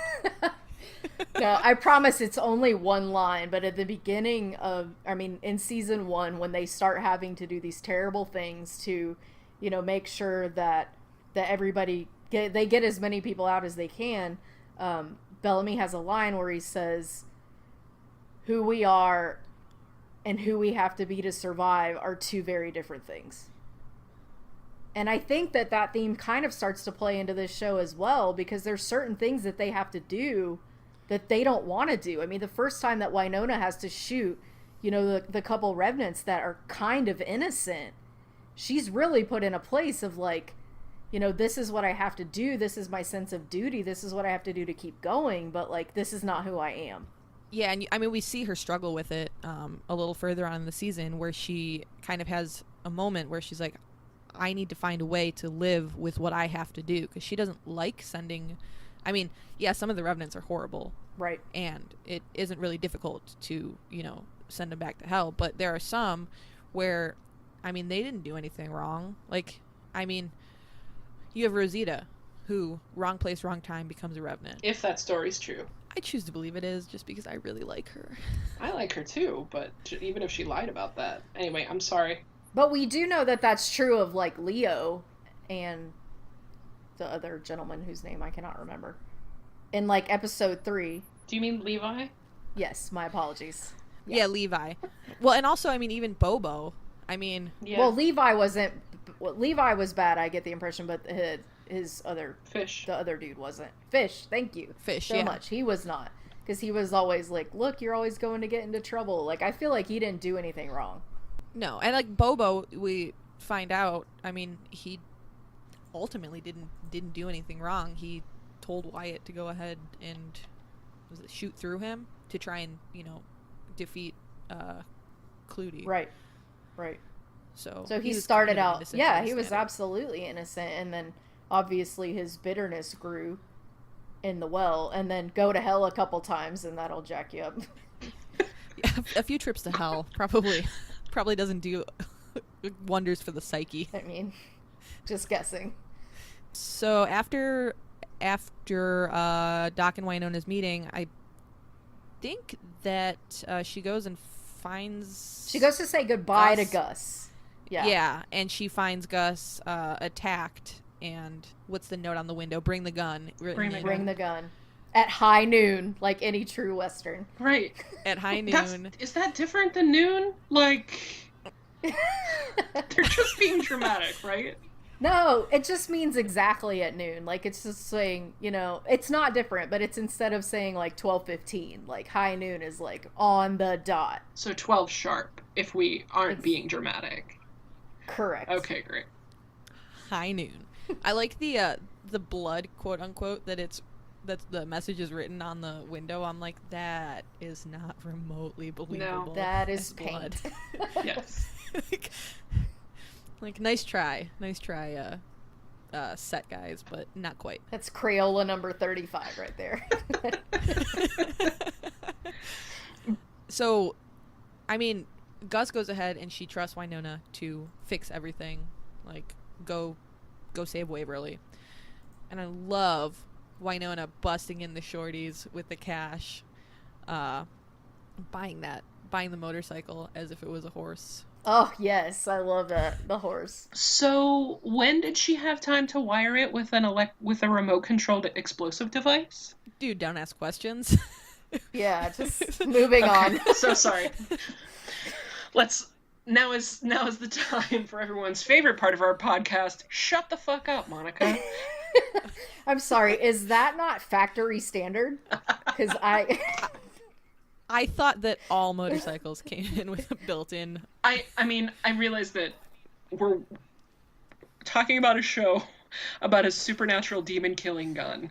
Like, obviously now is not the time to get hung up on details like that. But that's one of the ones, like, why didn't Waverly come to her uncle's funeral? Like, that's one of the ones that always stuck with me from the beginning. Honestly, I don't care. Like, it was great. Like, I'm not really nitpicking. Yeah, the theatrics of that scene highly outweigh why wasn't Waverly at Curtis's funeral. Yes. Because, like, had she been there would not have been explosions. This one, it's like they blow the question right out of you. Yes, they do. You're like, I wonder how that... Nope, don't care anymore. The scene is too awesome. It really was. And, like, the gun flipping and how that was shot. Oh, it's just so amazing. And Wynonna goes to the homestead. And she sees them, and what does she say? Like, hanging in there, baby girl? Like, she makes such a dad joke. Like, it's such a groaner, and it's just so... It tells you so much about her character. Like, yeah, she's this badass, but, oh my god, she makes these horrible jokes. Well, that's how she copes. I totally understand that. I would say the same thing. And I remember thinking so many things about her character when I watched it. Like, I forget which episode it is, when she's, like, nobody can handle Peacemaker but me, and she twirls the gun and then drops it. Like, that's so something I would do. Like, yeah, don't worry, I've got this, as I slowly fall off whatever it is I'm standing on, Like, she just... you become this immediate superhero that you never were. Like, obviously, it's not an immediate good transition. Uh, I think that we would all have a little bit of an adjustment period, and that's what we're seeing in this first season is her adjustment period, and I just love that so much. And I love her bad jokes. Yeah. So she's there with Malcolm Ramaker, right? Who's the entrepreneur. Yes, obviously, who killed his business partner. And this is where we learn, because a lot of people think throughout the series that the Revenants are the people that Wyatt killed with Peacemaker. Right. And this is where we find out that's not the case per se. It's literally everyone, not only that he killed, but that he sentenced or had a hand in ordering their deaths. Because this guy was hung. Yeah. And which is exactly why he's doing what he's doing to Waverly right now, with a rope that's not long enough to break her neck, because he talks about how he hung there and didn't choke out for 14 minutes. Yes, I put that in my recap that, like, oh man, I didn't realize until I was like watching this and really paying attention that it wasn't Peacemaker that necessarily killed everyone. And I got quite a few explanations on that, like a lot of comments. And yeah, I mean, okay, like, I'm sorry. Like, I guess it's one of those things that you just assume, and then, or maybe I just don't pay close enough attention, or am too busy to make logical judgments. But no, man, like, I'm sorry, everyone. I didn't realize it, but yeah, I hear you. There was now. an explosion right after that. Okay, so just saying. I mean, I didn't catch that either. Through like my first watch, it took a few watches for me to be like, oh, wait a minute, it isn't just people who were put down by Peacemaker. It's just Peacemaker is the only thing that can re-put them down. Right, because even in episode 4, like the Blade, when they find the dude in the lake, Doc was the one who put him there. Yeah. And like, threw him down with concrete shoes or whatever. I don't know, chained him, whatever he did to him. We're just making stuff up now. Yeah. This is the most like on point facts you will hear anywhere. So our next episode of the podcast will be 3 hours of Corrections Corner. Called Let Me Explain That For You. It's going to be great. So Wynonna, gives up the gun, which, she didn't. She obviously had this plan all along, which she magically wired up this remote explosive device. It was one of those 30 seconds or less ones, like you do. La la la la la la la. She puts the gun on there, and other Revenant guy, what's his name? Is it John? Did I just make that up in my head? Yeah, I don't think that one has a name, does okay, he? John, maybe. John works. Let's call him John. Yeah. He just seems like he's kind of like a nice dude who just happens to be the lackey of this piece of shit. Yeah, he's just the henchman. Except he says, will someone shut that bitch up, right? I mean, until that moment, he's pretty great. Does she actually shoot him, or is he still alive? He's still alive. Because I think we see him again. I could be wrong. Oh, God, I shouldn't have said that. I immediately regret. Disclaimer, that might not be correct. I'm not sure. Please be gentle when you're explaining me. I'm not sure. Questioning all my life choices The right only now. Revenant she shoots is Captain Eye Patch, I think. Correct. Yeah, because stupid Carl gets shot by backup. Right. The backup that Wynonna definitely organized yes. and was totally not surprised by. By the way, you said was shot by backup, and I pictured Veronica Mars' dog. I don't know if anybody else immediately went there. Maybe not. Anyway, so she sets that up, and he says, will someone shut that bitch up? And she blows up the motorcycle, which is a really good response to that, I think. That's how I always want to respond. And then that scene and the song that's playing over it, and how she rescues Waverly and tells her to take a deep breath and is just multitasking the fuck out of that scene and just being the air. And it's just so great. There were so many little parts in this pilot, I think, that made me really like it. And I keep thinking, no, that's when I fell in love with the show. That's when I fell in love with the show. I think it was this scene. I really do. Because it was just, everything about it was just so great. So great. And Wynonna being like, you want to know how crazy I am? Only I shoot my family. So good. And that shot looking through the barrel of Peacemaker, and that's the first time I think that, we see those symbols from the inside, and then, you see them glow from the outside. It's so beautiful, and it's so cool. And some of those symbols are on the murder board, too. Just want to throw that back. Oh. Yes, they are. We don't know what they all mean yet, but I wonder if when Clutie cursed Wyatt, like the curse, like put all those markings. oh, in like the Peacemaker. curse is in the gun, in theory. Yeah. Yeah. That's what I was thinking. That's what I was wondering as well. That makes sense because, I mean, it certainly wouldn't be on there. That's not how they're made. Well, do they even need to make season 3 Also- now? We've just figured it out. Please make season 3. You're welcome.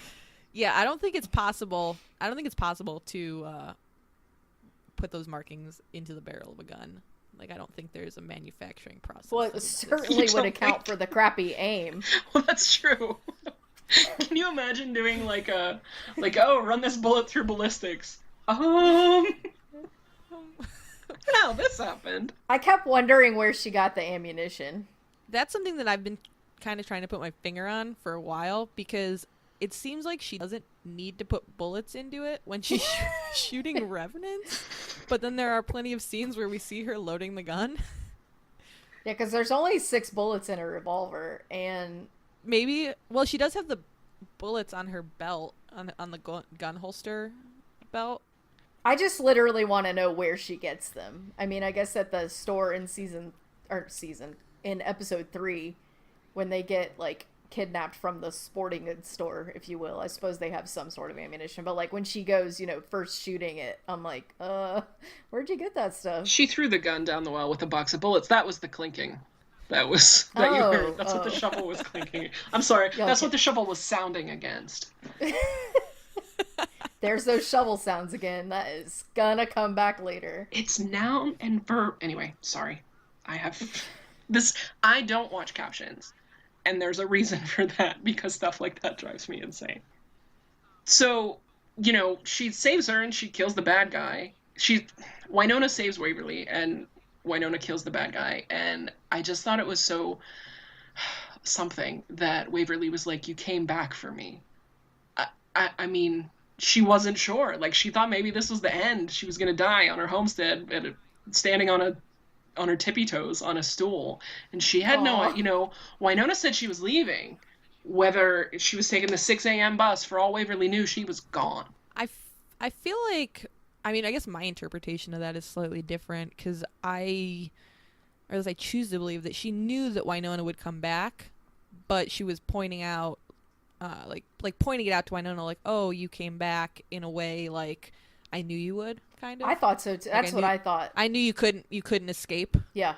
Or you couldn't abandon me again. Almost like she was reaffirming her, like, look, this is who you are. I knew you would come. Did you know you would come? Because I knew you would come. Yeah, I mean, that's how I interpreted it. Either way is, I mean, some pretty great characters. Yes, either your way, the right way, or my way, the wrong way, are both really, really good. I mean, your idea. I mean, it was all right. It was valid. What you said is fine, old lady. But let me tell you what it really was. Because on this podcast, Let me majority rules. Earp-splain Let me this. explain feelings to you. Sorry, not sorry. So after that, when Waverly, after Doc shoots stupid Carl, and Waverly's like, oh, you brought back up Wynonna's face. I think that was the moment that I fell in love with Melanie Scrofano. Oh, man. Yes. So good. So good. The first of many amazing Melanie expressions. Duh. She just... Like, yeah, of course. Oh, and man. then she's like, what?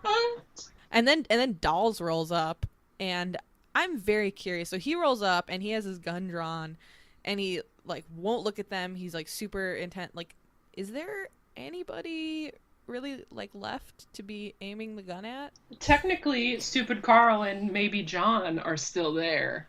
He seems so super intense, and to me, it made me laugh. But he also Yeah. doesn't know, he wasn't covering them from the tree line. He has no idea what's waiting for him there. He just knows that Wynonna and Waverly have escaped. I think it's interesting that he somehow has magically procured this, FBI giant black SUV when, just a few scenes ago, he was driving a sedan. Like, where did you find that? Maybe at that same store that Wynonna bought that remote control explosive device at. That was probably it. Is there any chance he was hanging back watching what was happening to see, kind of to size her up? Knowing Dolls, yes. Probably. considering what he does that time that she gets kidnapped and the Revenant tries to steal her. And he basically body. He's responsible for Shorty's death. Wynonna feels like she's responsible because she shot him, but it was Dolls. Dolls could have saved them all. Yeah, I still haven't forgiven Dolls for that move. For the actual fact that Shorty died, and the fact that Wynonna still feels guilty about it. And the fact that Champ is once again useless in that scene. He's so useless. We get such great character development in that scene. We find out that he doesn't eat gluten. And then that's, definitely one of the most interesting things about him. I feel like that is, like, legitimately impossible in that town. I agree. I don't think you could do that. I mean, Nicole finds gluten-free pizza. Ew. That's true. It looks disgusting. So after that, we go to... Is it Gus's house? Yes, I think so. Yeah, back on the porch at Gus's. Yeah, where they have yet another amazing Earp sister moment. Oh, it's such a good one. And Waverly points out that Dolls has a nice butt, I think. She does. And, she's right. Like, he is a beautiful man. Absolutely beautiful. Agreed. Yeah. So they have their moment. Wynonna is staying. And then Dolls blackmails Wynonna with the charge of murdering poor Kiersten. Which is just low blow. Smart, but oh man, don't use Kiersten against her. Kiersten, what could have been. I also think it's really nice that, no matter how bad or checkered Gus and Wynonna's history was, like, oh, Gus is coming home tomorrow, let's put fresh flowers in her room. She really likes those. I just thought that was a really nice, just more proof that even though Wynonna thinks that she's awful and everybody acts like she's awful, she is really just such a good person deep down. Yeah, I've always thought in regards to her character that, she can seem very aloof and bitchy, and she obviously uses humor as a deflection, but I think it's because more than a lot of people on the show, she actually feels so deeply. And she doesn't know how to deal with her feelings, so she just presses them down, deflects them, pushes off at everybody else, and they don't realize, like, everything that she's absorbing is, like, 10 times the amount that they're feeling. And maybe that's why so many people relate to her so much. One of the many reasons. Like, I don't know. I feel like I feel things so differently than so many other people in my life do. And so you just kind of have to, I don't know. Well, I think everybody, in some sense, feels misunderstood, and she's just, like, the poster child for that. So I think that's why, or it's one of the reasons people relate to her so much, is just, I mean, we are all Wynonna in some sense. Yeah. She's very sensitive underneath all the bravado. And she loves donuts, which I also love donuts. That's where I really connect with her. That's probably, that's the biggest reason why everybody. Definitely. Yeah. I understand. So, unpopular opinion here. I actually really don't like donuts. Not a fan of donuts at all, and I'm going to lose all of my friends and followers for that I've statement. seen you eat a donut. I have. They're just not my favorite. They're my comfort said food. It was their favorite. I would prefer to not have a donut than have one. They're not brownies and ice cream or anything. I mean, check yourself. I generally avoid them. I mean, granted, when I was in New York last week, we all went and got donuts, and I was like, yeah, I'll totally partake in this, even though a bagel would have been so much better. I can kick her off here right now if you want. Not a fan of donuts, and now this is a 2-person podcast. I will take my leave. I don't really know. I don't really feel like I know you anymore. I know everything I've said has just been a lie. I've been hiding behind this donut thing. Apparently. Listen, clicking Kathy, be careful on that keyboard over there. It sounds like you're murdering it. I don't know what you're talking about. I should have muted my microphone. I'm clicking Kathy. Yep, that's me. That's today's Halloween costume.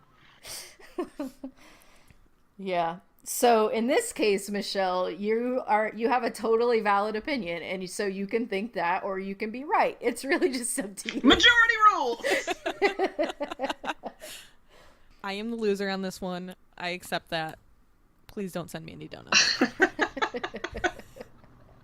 That'll be we can have like a GoFundMe for Michelle. Like, oh, send her donuts because she loves them, except she doesn't. They are her very favorite. So, is there anything else just in general about this episode that you guys had in your extensive notes that you wanted to touch on? I had one little thing that I thought was a neat throw, like that something happened in season 2 was a neat throwback to, and it is the Earp sisters and tire irons. Yeah.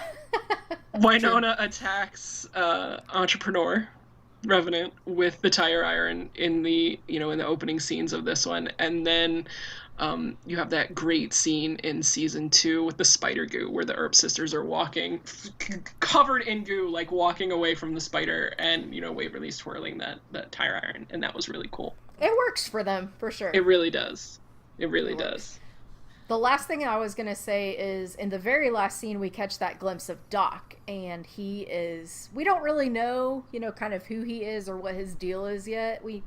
But we see him in the Revenant trailer park, and we realize at that point, and this is also something I don't think I picked up the first time I saw it, that the reason they're having, what they're calling a war party and this reunion is because everyone on the heir's 27th birthday who was in hell has just resurrected. Yep, they all just respawned. Wow. So I didn't realize that until you said it. So nice job on that. Explain. Thank you for explaining the entire series episode to me. Yeah, thanks. And why am I even on this podcast, really, at this point? Who says you are? It'll just be empty. I don't think I contributed anything. It's fine. I don't mind. Oh my gosh. But you brought up the shovel and we're wrong. Wah, wah. That's fair. I really like the pan through the war party reunion, because it just kind of gives you an idea with like all the glowing faces and whatnot. Like there are a ton of revenants that Wynonna's gonna have to deal with, and it kind of puts everything in perspective. Like she has a huge task ahead of her, and I really like that. I also like that she mentions to Dolls that the revenants are all stuck. She says in Purgatory, but the Ghost River Triangle. Right. Well, as far as we know, Purgatory spans like 300 miles, so it's tough to say. That is true. Next to Purgatory is the big city, according to the map. Literally, the big city. That's how it's labeled on the map, which is great. Didn't you say Waverly was like staring at it longingly? Yeah, because it's in the opening. Like her, like... But the credits? Yeah. Oh, really? Mm-hmm. Cool, alright. Transition. I don't think I have anything else. So it fades out. Our last scene is with Doc. Our last scene is the war party where we're seeing all the revenants hugging and glowing. And one last thing about the scene at the homestead. We maybe didn't talk about the flashback a ton, but I guess, okay, so Willa got kidnapped, Ward got killed, and it's a huge setup for a lot of the elements of the story. But the one thing I just wanted to say about the Revenant getting shot was I love seeing them like just set on fire and like sink into the ground. Those special effects are so bad, and I adore them. We really are twins, because the moment that you started talking about that same idea popped into my head, and I was going to bring it up. I love that effect, and I also would love to see like the raw footage of the actors doing the whatever, like getting sucked into the earth motions. It's in the season 1 iTunes bonus stuff. All right, well, I don't have season 1 on iTunes, I don't think. Yeah. You know how we feel about Apple, so it's the absolute worst. Yes, I'm sorry. But it's in the bonus videos. I think I captioned one of them. Do they look ridiculous? It's like, I think, now it's been over a year since I saw them, but I think they're like being quote unquote sucked into like a green screen earth. So it looks like foam. That's like fantastic. They're going, it does look ridiculous. But it's great. I mean, yeah. The first time I saw that, I was like, man, that actor had to feel ridiculous that day. I think they had to come back and shoot that.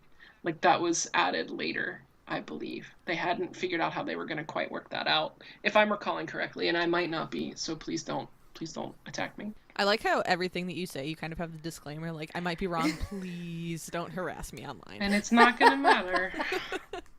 I'm not saying people are listening to this and are excited to reply just to prove me wrong, but I'm not saying they're not doing that. That's my own fault for being an asshole, so. Michelle and I are just like, maybe we're wrong, maybe we're not. Doesn't matter. This is a lot of fun. I also like that neither of you disagreed with me when I said that. So anyway, moving on. Oh no, people absolutely do that to you. Sorry. Oh, they definitely do, yeah. Anyway. I think that's everything. Any more talking points? I don't see any on my list, on my notes. I didn't have Heidi send me notes this time. I think we have a poll to do, though, yeah? Not a poll, but... We do. So now we're going to talk about what our favorite Earp Sisters moment was, and then after we put the podcast out, we're going to put a poll up on Twitter. So, BP, go ahead. What is your favorite Earp Sisters moment in this episode? Okay, so the moment that I was sold was at the homestead when Waverly, poor thing, was on her tippy toes, like you said, on a crappy chair or stool. And when Wynonna says, "Deep breath, baby girl," like, I'm such a sucker for every single time she calls her baby girl. I just feel like for her, that specific nickname is all encompassing about the way that she's prepared to protect her, the way that she sees, like, that responsibility over her, and how she's her top priority. And that was my favorite when she said it again, "You okay, baby girl?" Yeah, heart melted. I'm done. Michelle, what was yours? My favorite Earp Sister moment from this episode was the scene with Waverly's insane wall of notes, where Wynonna kind of yells at her about getting out of town. I think it just really highlights how much Wynonna cares about Waverly, even though she's kind of yelling at her, not treating her great, but underneath that, it's just all concern to make sure that Waverly is okay, and I really love that. My favorite Earp Sisters moment in this episode is with them. It's one of the last scenes where they're on Gus's porch talking about what Wyatt did for them to deserve this curse. And it's just so clear that despite the curse and all the fucked up stuff, like, Waverly is just so excited that Wynonna is home. And then they have this really cute moment where they both objectify dolls, which is great, and just felt very real to both of those characters to me. Yeah, they're being very serious and all of a sudden just trail off. They were sisters, you know what I mean? It was solidified even in this first episode. Yeah. And they feel like sisters. It just feels so natural. The casting in this show is just so great all around. It's just great. Do you guys have anything else to add? I don't think so. Yeah, no, nothing from me. Okay.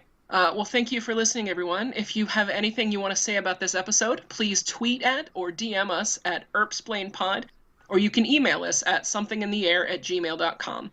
You can find me on Twitter at Lesbianzer, that's LESBIYINZER, BP at Beep33TV, and Michelle at McNick, MICNIC 1291.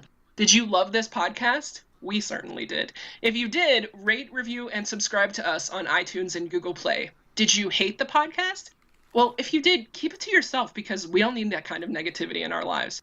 I do just want to say from all of us, thank you so much for listening. We really, really appreciate it. We hope you had a good time. And remember, it may be a shit show, but it's our shit show.